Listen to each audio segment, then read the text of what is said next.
all the words are abstract except German. The word German will, again, have different meanings for different people. To some it will recall travels in Germany, to some the look of Germany on the map, and so on.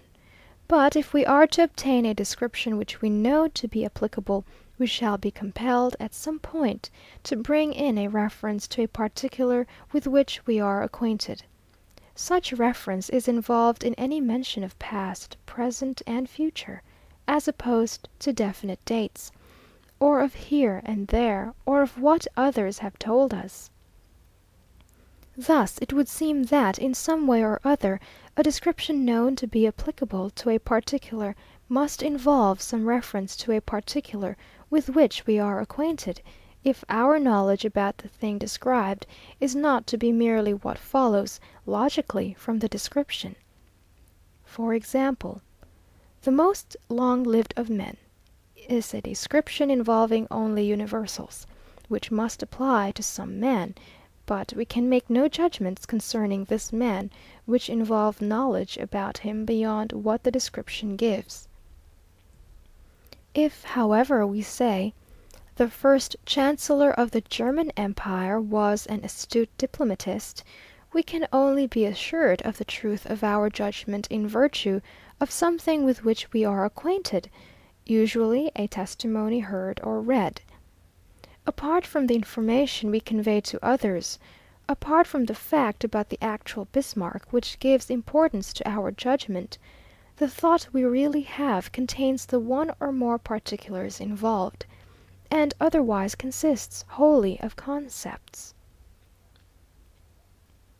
All names of places, London, England, Europe, the earth, the solar system, similarly involve, when used, descriptions which start from some one or more particulars with which we are acquainted.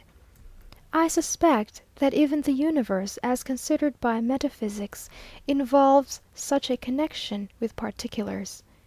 In logic, on the contrary, where we are concerned not merely with what does exist, but with whatever might or could exist or be, no reference to actual particulars is involved. It would seem that, when we make a statement about something only known by description, we often intend to make our statement, not in the form involving the description, but about the usual thing described.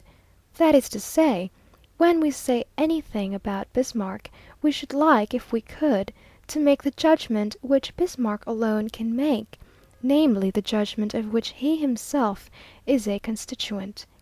In this we are necessarily defeated, since the actual Bismarck is unknown to us. But we know that there is an object, B, called Bismarck, and that B was an astute diplomatist. We can thus describe the proposition we should like to affirm, namely, B was an astute diplomatist, where B is the object, which was Bismarck.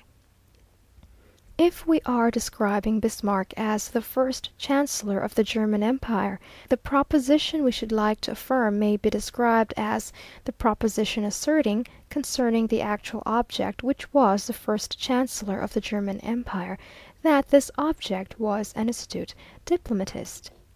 What enables us to communicate in spite of the varying descriptions we employ is that we know there is a true proposition concerning the actual Bismarck, and that however we may vary the description, so long as the description is correct, the proposition described is still the same. This proposition which is described and is known to be true is what interests us, but we are not acquainted with the proposition itself, and do not know it, though we know it is true. It will be seen that there are various stages in the removal from acquaintance with particulars. There is Bismarck to people who knew him, Bismarck to those who only know of him through history, the man with the iron mask, the longest lived of men.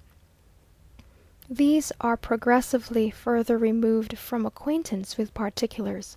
The first comes as near to acquaintance as is possible in regard to another person. In the second, we shall still be said to know who Bismarck was, In the third, we do not know who was the man with the iron mask, though we can know many propositions about him which are not logically deducible from the fact that he wore an iron mask. In the fourth, finally, we know nothing beyond what is logically deducible from the definition of the man. There is a similar hierarchy in the region of universals. Many universals, like many particulars, are only known to us by description. But here, as in the case of particulars, knowledge concerning what is known by description is ultimately reducible to knowledge concerning what is known by acquaintance. The fundamental principle in the analysis of propositions containing descriptions is this: every proposition which we can understand must be composed wholly of constituents with which we are acquainted. We shall not at this stage attempt to answer all the objections which may be urged against this fundamental principle. For the present we shall merely point out that, in some way or other, it must be possible to meet these objections, for it is scarcely conceivable that we can make a judgment or entertain a supposition without knowing what it is that we are judging or supposing about.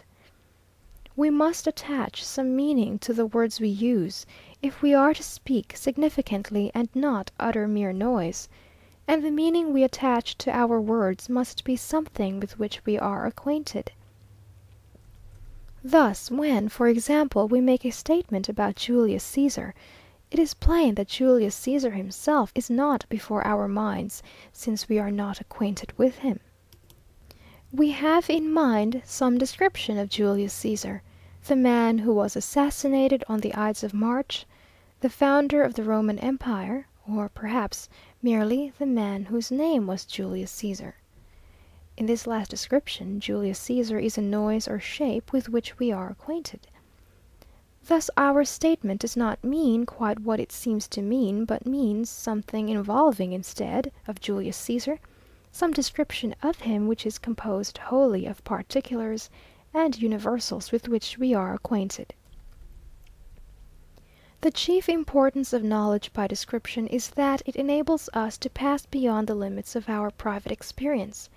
In spite of the fact that we can only know truths which are wholly composed of terms which we have experienced in acquaintance, we can yet have knowledge by description of things which we have never experienced.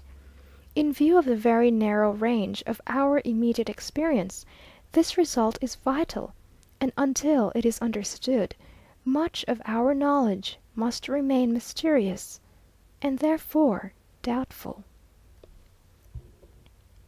End of chapter 5. Knowledge by acquaintance and knowledge by description.